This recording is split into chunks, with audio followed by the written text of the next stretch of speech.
while also inventing a new type of soldier, the birth of the economic hitman.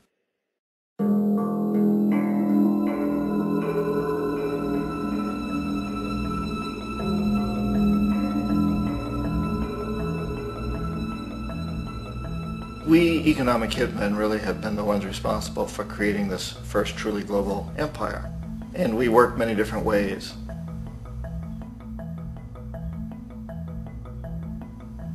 But perhaps the most common is that we will identify a country that has resources our corporations covet, like oil, and then arrange a huge loan to that country from the World Bank or one of its sister organizations. But the money never actually goes to the country. Instead, it goes to our big corporations to build infrastructure projects in that country, power plants, industrial parks, ports, things that benefit a few rich people in that country, in addition to our corporations, but really don't help the majority of the people at all. However, those people, the whole country is left holding a huge debt. It's such a big debt they can't repay it, and that's part of the plan, that they can't repay it. And so at some point, we economic hitmen go back to them and say, listen, you owe us a lot of money, can't pay your debt, so sell your oil real cheap to our oil companies. Allow us to build a military base in your country, or send troops in support of ours to someplace in the world like Iraq, or vote with us on the next UN vote.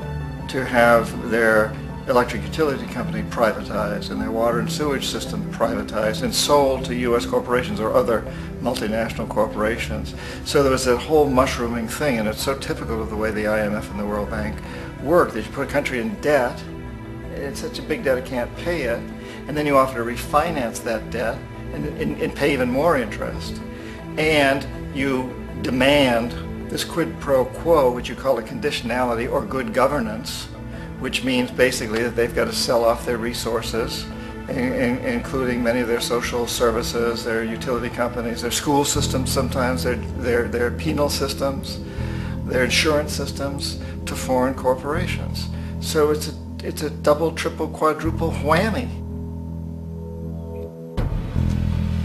The precedent for economic hitmen really began back in the early 50s when democratically elected Mossadegh, who was elected in Iran, he was considered to be the hope for democracy in the Middle East and around the world. He was Time Magazine's Man of the Year. But one of the things that he'd run on and began to implement was the idea that foreign oil companies needed to pay the Iranian people a lot more for the oil that they were taking out of Iran. The Iranian people should benefit from their own oil. Strange policy. We didn't like that, of course. But we were afraid to do what we normally were doing, which was to send in the military. Instead, we sent in one CIA agent, Kermit Roosevelt, Teddy Roosevelt's relative. And Kermit went in with a few $1 million and was very, very effective and efficient. And in a short amount of time, he managed to get Mossadegh overthrown and brought in the Shah of Iran to replace him, who always was favorable to oil. And it was extremely effective. Mobs overflow Tehran.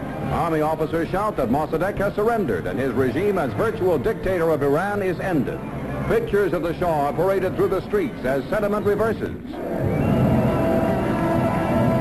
The Shah is welcomed home. So back here in the United States, in Washington, people looked around and said, wow, that was easy and cheap. So this established a whole new way of manipulating countries, of creating empire. The only problem with Roosevelt was that he was a card-carrying CIA agent, and had he been caught, the ramifications could have been pretty serious.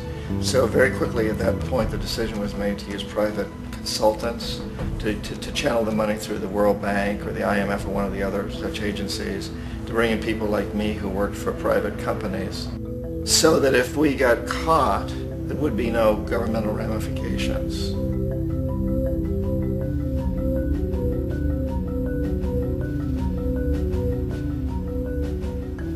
When Arbenz became president of Guatemala, the country was very much under the thumbs of United Fruit Company, the big international corporations. And Arbenz ran on this ticket that says, you know, we want to get the land back to the people. And once he took power, he was implementing policies that would do exactly that, give land rights back to the people. United Fruit didn't like that very much.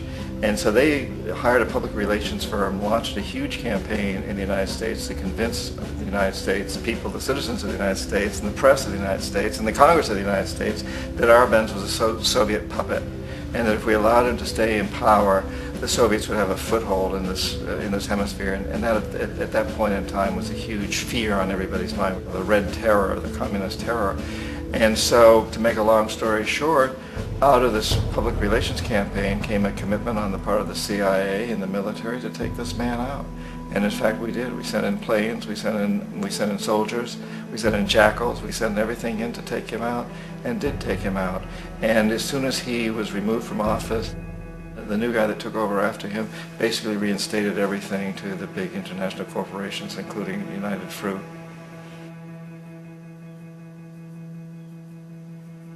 Ecuador for many, many years had been ruled by pro-U.S. dictators, often relatively brutal. Then it was decided that they were going to have a truly democratic election. Jaime Roldos ran for office, and his main goal, he said, as president would be to make sure that Ecuador's resources were used to help the people.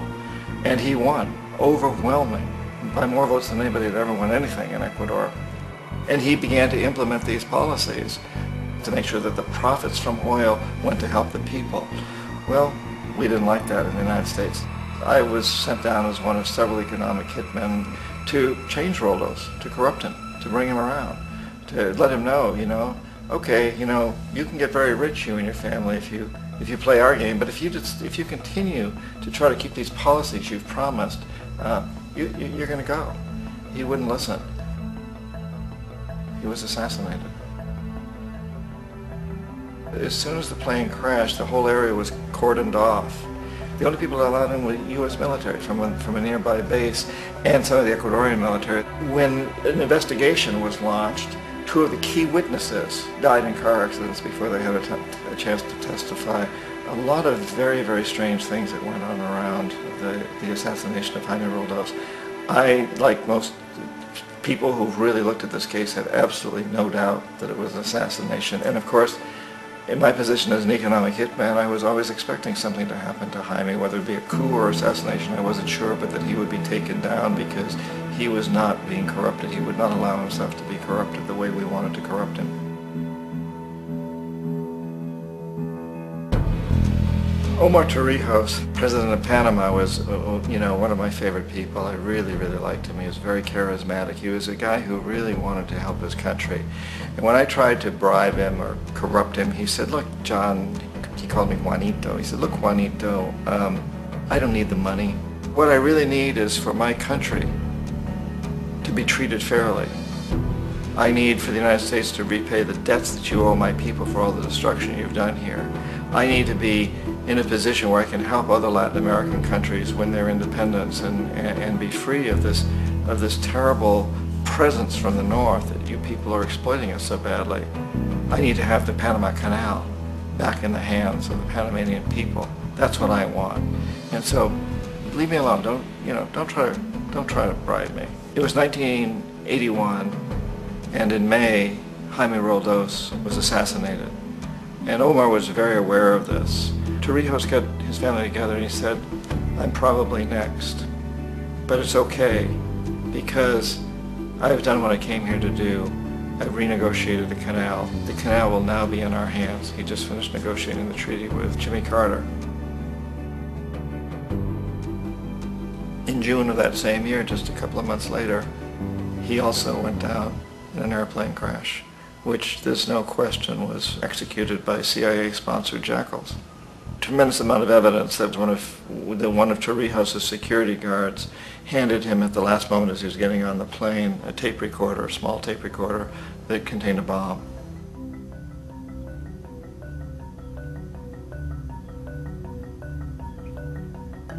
It is interesting to me how this system has continued pretty much the same way for years and years and years, except the economic hitmen have got better and better and better.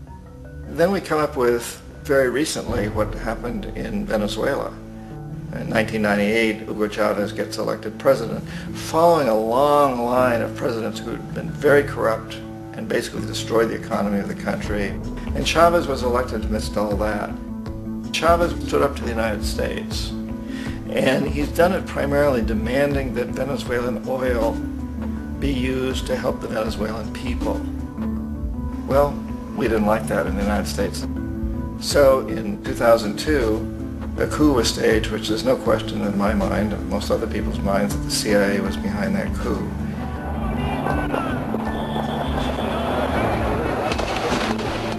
The way that that coup was fomented was very reflective of what Kermit Roosevelt had done in Iran, of paying people to go out into the streets, to riot, to protest, to say this Chavez is very unpopular. You know, if you can get a few thousand people to do that, television can make it look like it's the whole country, and things start to mushroom. Except in the case of Chavez, he was smart enough, and the people were so strongly behind him that they overcame it, which was a phenomenal moment in the history of Latin America.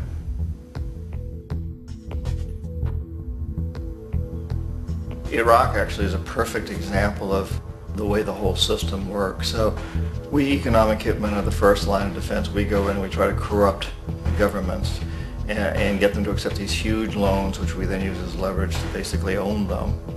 If we fail, as I failed in Panama with Omar Torrijos and in Ecuador with Jaime Roldos, men who refuse to be corrupted, then the second line of defense is we send in the jackals. And the jackals either overthrow governments or they assassinate. And once that happens and a new government comes in, and boy, it's going to toe the line, because the new president knows what will happen if he doesn't. In the case of Iraq, both of those things failed. Economic hitmen were not able to get through to Saddam Hussein. We tried very hard. We tried to get him to accept a deal very similar to what the House of Saud had accepted in Saudi Arabia, but he wouldn't accept it. And so the jackals went in to take him out. They couldn't do it. His security was very good. After all, he had one time worked for the CIA. He'd been hired to assassinate a former president of Iraq and failed, but he knew the system. So in '91 we send in the troops and we take out the Iraqi military. So we assume at that point that Saddam Hussein is going to come around. We could have taken him out, of course, at that time, but we didn't want to. He's the kind of strong man we like. He controls his people.